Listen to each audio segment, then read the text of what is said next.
명의 여자 성도가 있습니다. 그 여자 성도는 오늘 우리 꼭 일여전도의 우리 권사님들의 이 삶과 모습과 같다고 저는 생각합니다. 88년을 그 권사님이 무명의 그 권사님이 섬겼던 교회만 출석했습니다. 주일 예배를 한 번도 빠지지 않았습니다. 88년 동안 설교를 그 무명의 권사님이 들은 설교가 8,000번이 넘고요. 또 4,000번의 기도회를 참석했고 29,000번 거의 3만 번 이상 다른 사람을 위하여 기도 시간을 가졌습니다. 저는 이거 생각하니까 누구 생각해요? 우리 할매가 생각해요. 우리 할매. 저희 할매도 이런 삶을 사셨거든요. 우리 일여전도의 우리 권사님들이 그런 삶을 살고 계시다.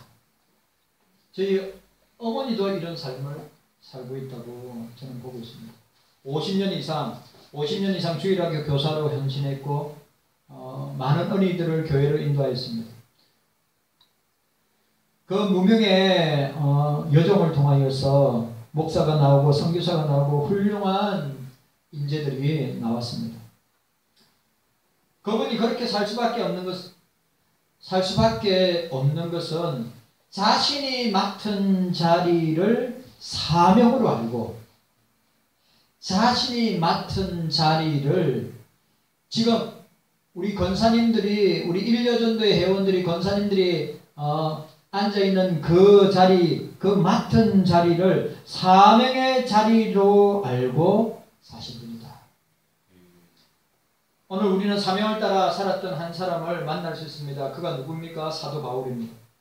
자, 24절 말씀 함께 읽도록 하겠습니다. 유명한 구절이죠. 24절입니다. 24절 시작. 나의 달려갈 길과 주 예수께 받은 사명 곧 하나님의 은혜의 복음을 전가하는 일을 마치려 하며 나의 생명을 조금도 귀한 것으로 여기지 아니하노라. 아멘. 우리 본문을 통하여서 우리 주 예수께 받은 사명을 끝까지 감당하는 우리 일여전도의 우리 어머니들, 우리 권사님들 그 한 사람이 되시기를 바랍니다. 네. 첫째로 주 예수께 받은 사명은 성령으로 말미암아 우리의 삶을, 우리의 인생을 인도하신다고 하는 사실입니다.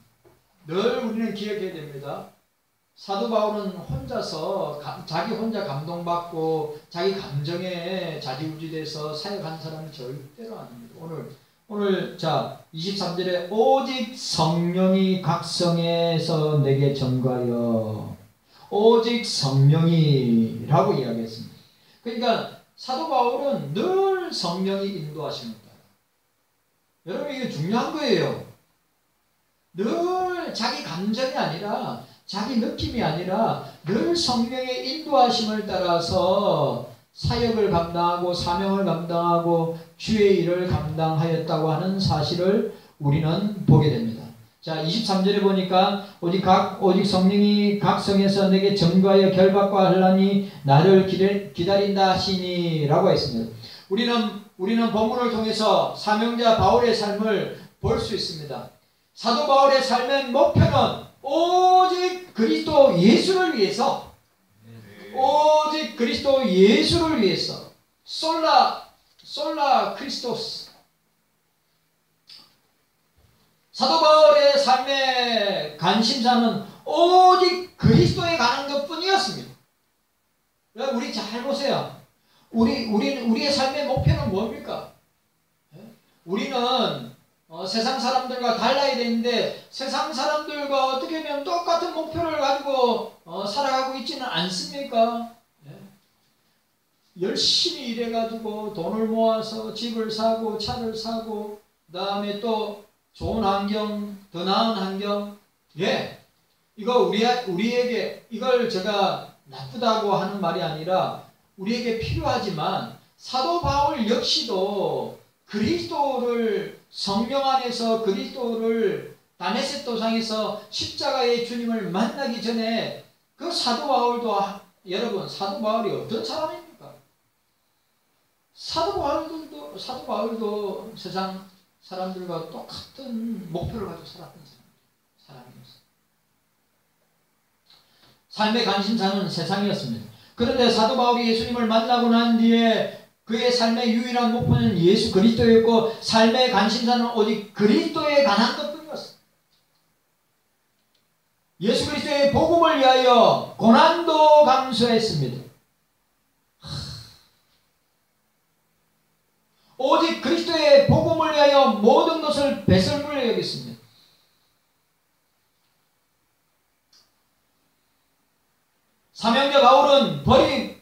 사명자 바울은 버림으로서 얻고 잃음으로서 찾고 죽음으로서 사는 기가 막힌 말이었어요. 뭐요? 우리는 거꾸로 하고 있잖아요. 우리는 거꾸로 하고 있어요. 근데 사도 바울은 버림으로서 얻고 잃음으로서 찾고 그 다음에 그리스도를 위해서 죽음으로서 사는 이게 역설이란 말이에요. 예? 죽음으로서 사는 세상 사람들 죽음을 두려워하고 무서워하고 공포에 벌벌벌 떨잖아요. 그런데 사도 바울은 죽음을 통해서 다시 산다고 하는 확고한 신앙을 가지고 있습니다. 복음의 역설이고 기독교의 역설, 신앙의 역설 온몸으로 우리에게 보여주고 있는 사람이 복음의 사명자 사도 바울입니다. 여러분 제가 오늘 이야기했죠. 이 초기의 무명의 권사님의 삶은 그 자기가 섬기고 자기가 일하고 있는 그 위치가 그 자리가 사명의 자리인 줄 알고 열심히 복음 전합니다. 왜? 오늘 사도 바울이 그랬으니까.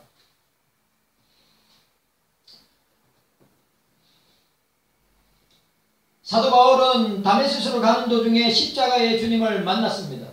그리고 그 다메섹 도상에서 주님을 만난 사도 바울은 주님으로부터 사명을 받았습니다. 바로 예수 복음을 증거하는 일을 마치려 하며 나는 생명을 조금도 귀한 것으로 여기지 아니하노라. 우리의 문제는 여기에 있어요. 뭐냐? 알긴 아는데 행함으로 행동으로 하지 않는다는 게 문제. 알기는 너무 잘.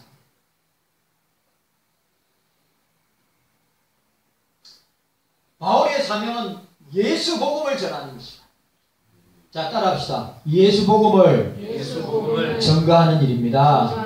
예수 복음을 증거하는 일입니다. 이게 우리의 사명입니다. 사도 바울만의 사명이 아니라 예수 그리스도를 믿는 모든 사람들은 이 사명을 감당해야 합니다. 어린 주일학교 친구부터 우리 노년의 우리 김영철 권사님까지 노년의 우리 어르신들까지 우리가 호흡이 있는 동안 이 땅에 존재하는 동안에 우리가 숨이 있는 동안에 우리가 해야 될 것은 뭡니까? 예수 그리스도의 복음을 증거하는 것이라.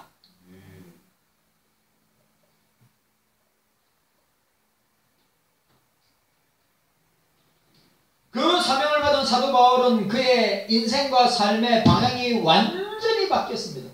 여러분, 사도 바울이 주님을 만나기 전에 이거 너무 중요한 거예요. 주님을 따라합시다. 주님을 만나야 합니다. 주님을 만나야 합니다. 주님을 깊이 만나야 합니다. 십자가의 주님을 만나야 합니다. 여러분, 만나야 변화가 되는 거예요. 성경만으로 알고 있는 주님, 성경만으로 알고 있는 예수님, 그 글자로 문자로 만나는 그 주님 말고 사도 바울처럼 다메섹 도상으로 가다가 다마스커스, 지금 다마스커스가 이라크에 있죠. 이란인가? 그 길을 가다가 주님을 만났을 때 주님을 만나야 변화가 되는 것입니다. 여러분, 목사도 마찬가지고 장로님도 마찬가지고 권사님들도 마찬가지고 우리 안수지사님 주일학교 중고등부대학 청년부들까지도 마찬가지인데 주님을 만나지 못했다면 사명자가 될 수 없는 것입니다. 주님을 만나야 사명자가 됩니다. 그가 주님을 만나기 전엔 그는 세상적인 자랑할 것이 너무 많습니다. 이렇게 이야기합니다. 8일 만에 나는 할례를 받았고 이스라엘 지파 중에 특별히 베냐민 지파 난 왕족이다. 그리고 히브리인 중에 히브리인이다. 율법에는 바리새인이다. 그리고 율법의 의로는 흠이 없는 자라 자부하던 사람이 사도 바울이 아닙니까? 그런데 십자가의 주님 다메섹 도상에서 주님을 만나고 난 뒤에 어떻게 이야기하고 있습니까? 예? 빌립보서 3장 5절 6절에 자기의 족보를 자랑하고 자기 가진 것을 자랑하다가 빌립보서 3장 7절과 8절에 내가 자랑하고 있는 모든 것은 내가 그리스도를 위하여 내가 예수 그리스도를 위해서 모든 것을 배설물로 여기노라.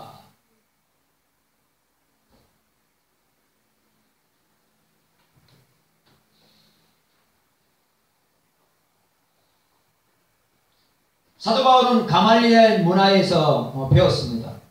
헬라 철학을 간통하고 히브리 철학을 간통했습니다. 학문의 천재입니다. 지금도 아마 바울의 신학과 바울의 철학과 지식을 여러분 아마 이길 사람은 아무도 없을 겁니다. 그런데 뭐요? 주님을 만나고 난 뒤에 그 철학이 그 지식이 배설물이나 똥이다. 율법에 목숨을 걸었던 바울이었습니다. 613가지 율법에 지키라는 거 하나도 어기지 않고 지켰던 율법에 흠이 없는 흠이 없다면 완벽하게 사는 사람. 그렇게 살 사람 있습니까 이게? 없지요.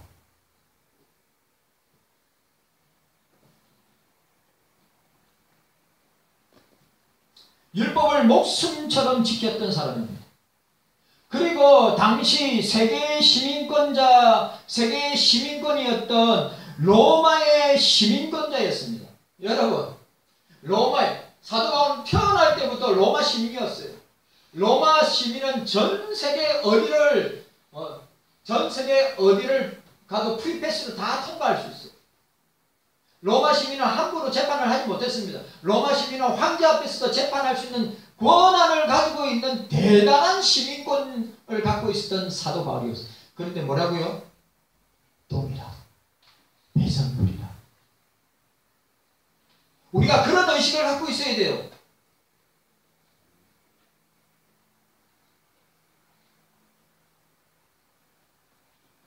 그는 평생의 사명인 예수 복음을 위하여서 살았습니다. 다메섹에서 변화된 후 바울의 모든 가치관은 바뀌었습니다. 바울의 모든 삶은 인생관은 세계관은 다 바뀌었습니다. 세상 사람들이 추구하던 모든 것들 평안이나 성공이나 안정된 삶을 다 버렸습니다.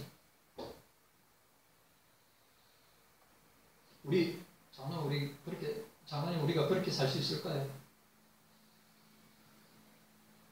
너무 2000년 전하고 지금하고 삶이 너무 차이가 많이 나는데, 그런데 여러분 놀라운 것은 그때 죄인이나 지금 죄인이나 똑같다는 것입니다. 그때 죄인이나 지금 죄인이나 똑같다는 것입니다. 그때 죄인에게 복음이 필요하고 지금 죄인들에게도 복음이 필요하다는 것입니다. 오늘 제가 오전 예배 때 말씀드린 이제 50% 이상이 교회 밖의 교인이라, 교회 밖에 교회하고 아무 상관없이 영적인 것에 관심은 있지만 난 종교를 가지고 싶지 않다고 하는 교회 밖의 교인이 50%라 50%. 그럼 그 사람들도 전도의 대상이고 복음 전해야 될 대상이라는 것입니다. 코로나가 그렇게 만들었어요. 코로나가 그렇게 바꿔놨다.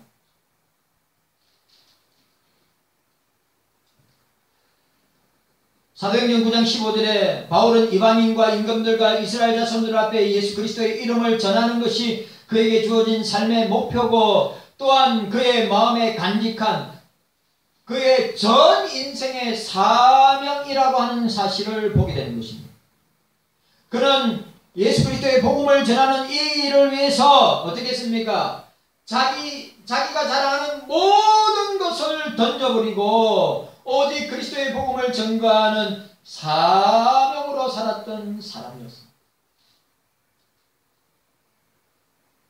우리 일여전대 사랑하는 우리 일여전대 우리 어머니들, 사랑하는 성도 여러분, 주님께서 내게 주신 사명을 따라 사시는 저와 여러분들이 되시기를 바랍니다. 네. 따라합시다. 사명을 따라 삽시다. 아멘. 그 사명이 뭡니까? 예수 그리스도의 복음을 증거하는 일에 있어 내가 내 생명을 조금도 귀한 것으로 여기지 아니한다. 우리가 그래야 되겠습니다. 자, 오늘 두 번째로 보시기 바랍니다. 주 예수께 받은 사명을 따라 사는 사람에게는 환난이 있습니다. 핍박이 있습니다. 아니, 순교도 할 수 있습니다. 그러나 절망은 하지 않습니다.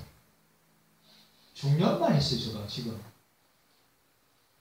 절망하지 않습니다. 낙심하지 않습니다. 낙담하지 않습니다. 여러분, 아멘입니까? 네. 진짜예요. 사도 바울은 그리스도를 위해서 환난을 받았어요. 사도 바울은 그리스도를 위해서 핍박을 받았어요. 사도 바울만큼 그렇게 환난과 핍박을 당한 사람은, 그리고 사도 바울은 예수를 위해서 자기 목을 잘라서 그 뜨거운 피를 주님께 쏟아내었던 사람입니다. 그런데 그가 사명자가 되고 난 이후에는 절망하지 아니했습니다. 낙담하지 아니했단 말이죠. 낙심하지 아니했단 말이죠. 그런데 우리는 조금만 힘들면 낙심하고 낙담하고 좌절하고 절망하고.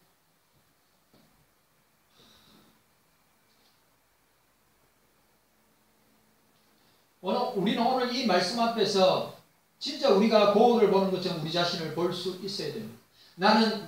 나는 성령의 인도하심을 따라 예수 그리스도의 복음의 정인의 삶을 살아가고 있는가? 사명자의 삶을 살아가고 있는가?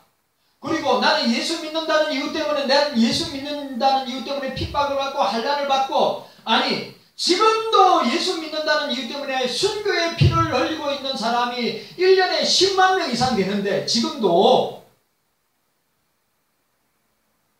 근데 우리는 환난도 핍박도 순교도 우리와 먼 것 같은데 조금만 힘들면, 조금만 어려우면, 조그만 마음에 시험이 들면 낙심하고 낙담하고 절망하지 않느냐 이 말입니다.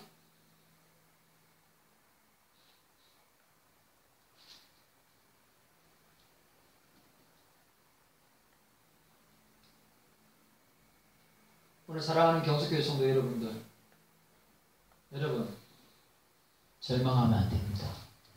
낙심하면 안 됩니다. 매일매일 기쁘게, 매일매일 감사합니다. 예? 매일매일 사명을 감사합니다. 그 유명한 우리 정주영 할아버지, 현대 대명사 아닙니까? 근데 정주영 할아버지 저 아산병원, 부친 모시고 아산병원에 6개월에 한 번씩 가면 정주영 할아버지 유명한 글이 있어요. 실패는 있어도 좌절은 없다. 실패는 있어도 좌절은 없다. 아니 그런 예수님 안 믿는 정주영 할아버지도 실패는 있어도 좌절은 없다. 이거 보면 이거 어디 성경에서 보셨나? 네? 우리 그리스도인들은 사명을 따라 사는, 주 예수께 받은 사명을 따라 사는 사람에게는 환난은 있어도, 핍박은 있어도, 순교는 있어도 절망은 없다. 낙심은 없다. 낙담은 없다. 뒤로 물러난 침륜은 없다. 좌절은 없다. 확실해야 됩니다. 확실해야 합니다. 경서교회 성도 여러분, 예, 우리의 환경은, 우리의 상황은, 우리의 현실은, 내가 맞닥뜨린 문제는 얼마든지 좌절할 수 있고 낭망할 수 있고 얼마든지 절망할 수 있는데, 사명자는 좌절하지 않는다, 낭망하지 않는다, 침륜에 빠지지 않는다.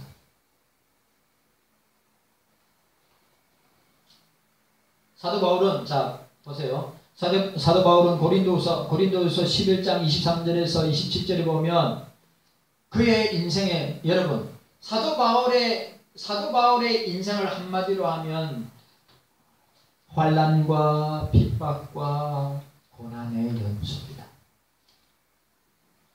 잘 생각해 보세요. 우리 자신과 오버랩하면 됩니다. 사도 바울의 삶과, 사도 바울이 참된 그리스도인인데 저와 여러분들이 참된 그리스도인이라면 사도 바울과 비교해 볼 때 사도 바울의 삶 자체는 순교할 때까지 그의 삶은 고난의 연속이고 환난의 연속이고 핍박의 연속이고, 그리고 끝내는 순교까지 당하는데도 불구하고 그는 어떻게 자기의 삶에 대해서 이야기하고 있습니까? 자, 보시기 바랍니다. 그런 환난과 핍박과 고난의 연속이었지만 이렇게 고백합니다. 사도 바울은 그는 수고를 넘치도록 하고 옥에 갇히기도 더 많이 하고 매도 수없이 맞고 여러 번 죽을 뻔하였고, 유대인들에게 40에 하나 감하는 매를 5번 맞았고, 3번 태장으로 맞았고, 1번 돌로 맞았고, 3번 파선하여 일주일을 기쁨에서 지냈으며, 여러 번 여행에 강의 위험과 강도의 위험과 동족의 위험과 이방인의 위험과 시내의 위험과 광야의 위험과 바다의 위험과 거짓 형제 중에 위험을 당하고, 또 수고하며 애쓰고 여러 번 자지 못하고 줄이며 목마르고 여러 번 굶고 춥고 헐벗었노라.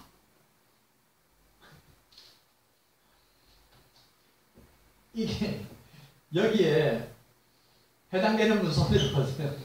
여기에 해당되는 분 손 들어보세요. 여기에 해당되는 분 손 들어보세요.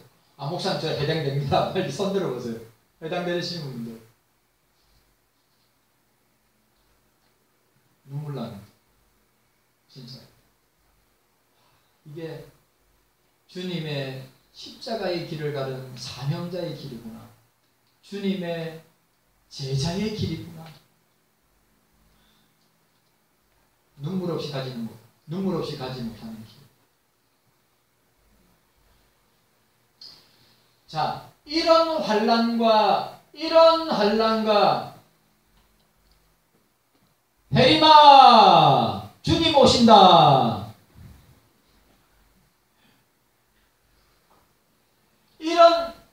이런 환난과 핍박과 고난의 연속 가운데 여러분들이 처해 있다면 여러분들은 어떻게 나올까요? 저는 압니다. 왜? 여러분들의 모습이나 나의 모습이 똑같기 때문에 정확하게 말씀드릴 수 있어요. 여러분들 이런 상황이면 주님을 원망하고 주님을 향하여서 왜 나에게만 고난을 주십니까? 왜 나에게만 핍박을 주십니까? 왜 나에게만 환난을 주십니까? 왜 나에게만 이렇게 하십니까? 얼마나 주님을 향하여 원망하고 주님을 향하여 삿대질하고 주님을 향하여 쏟아붓겠어요. 근데 나는 사도 바울의 이 다음의 말씀이 진짜 나를 눈물 나게 해요. 자, 이런 고사하고, 자 보세요. 28절 고린도후서 11장 28절에 이 외에 이런 고사하고 오히려 날마다 내 속에 눌리는 일이 있으니 모든 교회를 위하여 염려하는 것이라. 여러분, 사도 바울이 뭐랬어요? 이 외에 이런 고사하고 뭐라고요? 날마다 내 속에 눌리는 일이 있으니 곧 모든 교회를 위한 염려라. 사도 바울이 세상에 대한 염려라고 했습니까? 의식주의에 대한 염려라고 했습니까? 자녀에 대한 염려를 했습니까? 가정에 대한 염려를 했습니까? 사도 바울이 뭐라고 합니까? 모든 교회를 위하여 염려하는 것이다. 사도 바울이 지금 무엇을 염려하고 있습니까? 자기가 환난과 핍박과 고난에 빠져 있는 것을 염려하고 있습니까? 아니면 자신의 건강 때문에 염려하고 있습니까? 아니면 자기의 그 복음 전하는 일에 있어서 물질이 없어서 의식주가 없어서 그것 때문에 염려하고 있습니까? 아닙니다. 그는 오히려 교회를 염려합니다. 자신이 그동안 개척했던 모든 교회를 염려하고 있는 것입니다. 이것이 사명자들의 특징이라.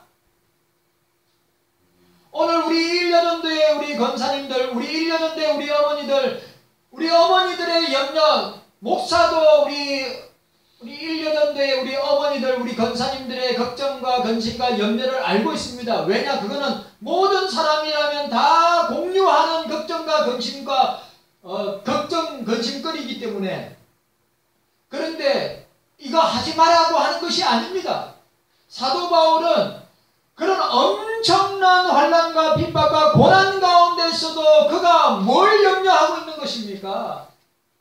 세상 사람들이 염려하고 있는 것을 염려하고 있습니까? 그렇지 않습니다. 사도 바울은 교회를 염려하고 있습니다. 사도 바울은 성도들을 염려하고 있습니다. 사도 바울은 그가 전도한 주의 백성이 신앙생활 잘하고 있는지 그거 염려하고 걱정하고 있는 것입니다. 목사도 똑같고 여러분들도 똑같은 것입니다.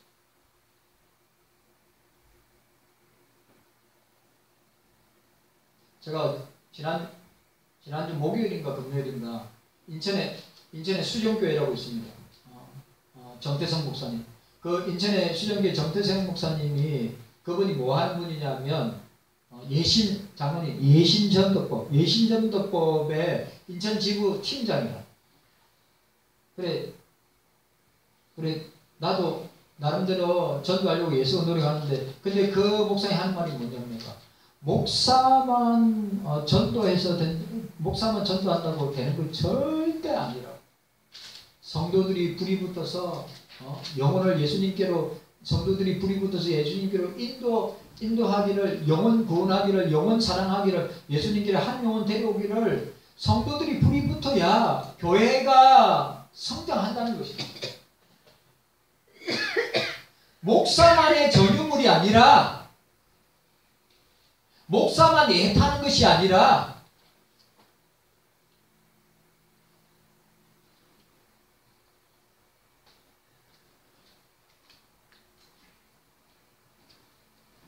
오늘 저와 여러분들에게 여러분들의 염려가 바울의 염려와 똑같으시기를 바랍니다. 교회를 염려하고, 성도들을 염려하고, 그 교회 성도들의 자녀들을 염려하고. 사도권은 다 알아요. 그 교회 성도들이 어떤 기도 제목인지, 또 그 가정과 그 자녀들이 누군지 다 사도관은 알고 그들을 위해서 염려합니다. 내 고난은, 내 핍박은, 내 환난은, 아니 내 순교조차도 중요한 것이 아니라 내가 이 외에 이런 고사, 내가 주님의 교회를 위한 걱정과 근심과 염려.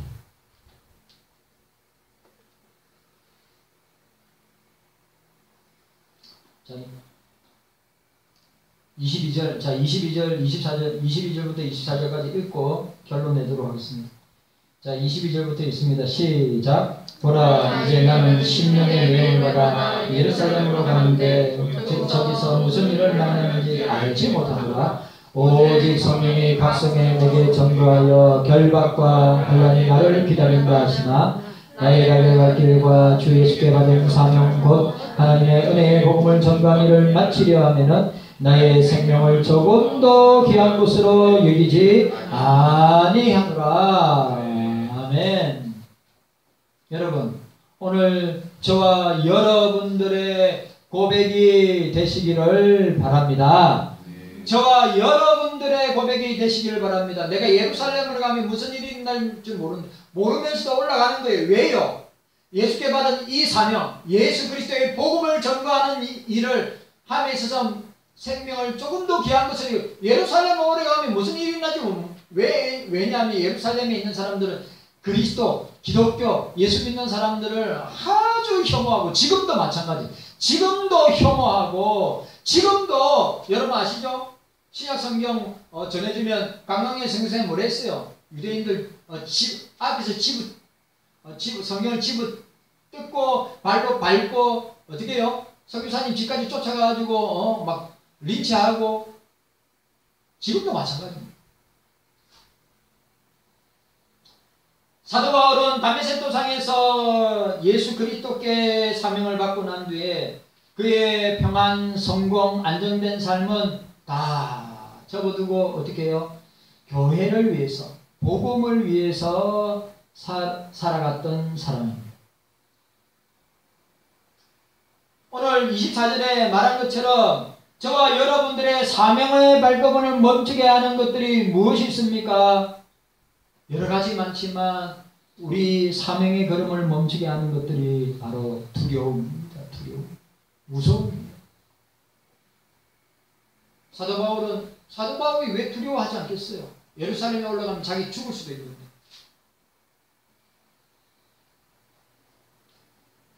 그러나 반드시 우리가 기억해야 될 것은 예수께서는 당신의 말씀을 순종하여 사명을 감당하는 성도들을 지켜주십니다. 그리스도의 복음을 전파하는 사람을 지켜주십니다. 보호해주십니다. 붙들어 주신단 말이에요.